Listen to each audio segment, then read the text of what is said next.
I'm Gemma. Welcome to the Create Studio channel and our Creating at Home series where we make things out of materials that we have around, and a lot of them are recycled. Today's project is going to be making a yarn bowl. So I've got a bowl I've already made out of yarn and it's pretty fun.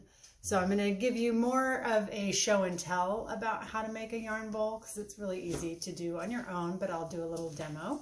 So this bowl I made, and it's taken probably a good 3 or 4 days to totally dry.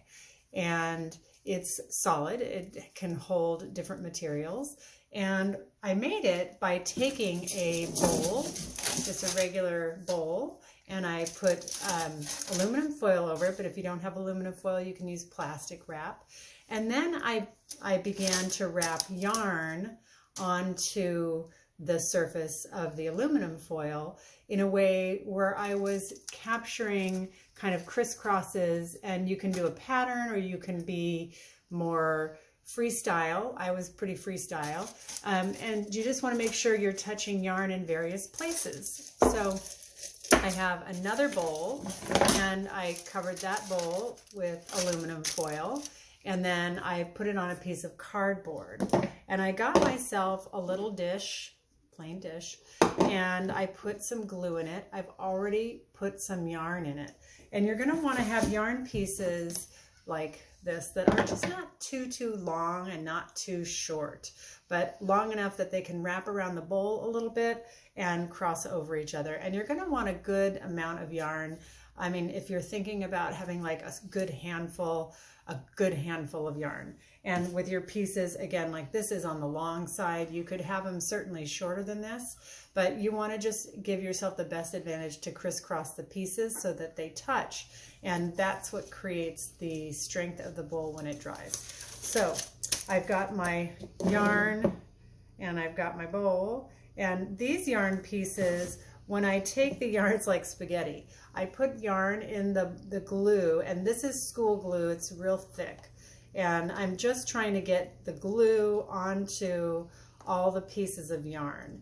It's a little bit of a messy process. And then if I pick one out, and I'm just going to let one come out, then I want to kind of get some of that extra glue off back into the bowl. And then I'm just going to lay it on top of my bowl in just any old way that I want to. The next piece I put on, I'm going to take the excess glue off again. I'm going to lay it across in another direction. So I'm just crossing them.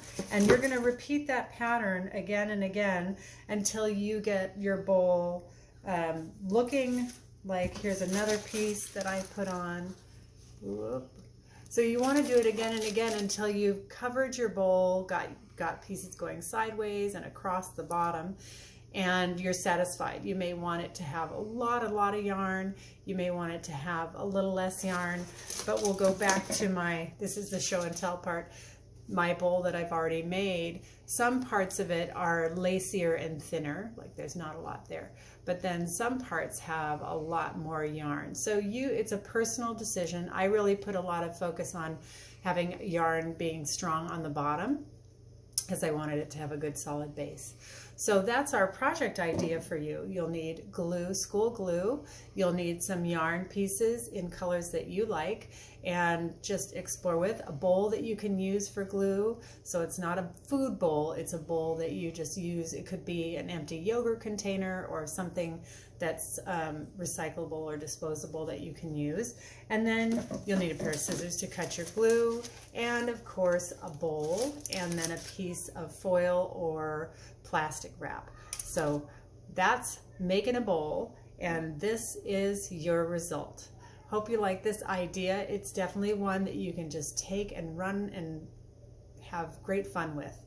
Not physically run, but run in concept.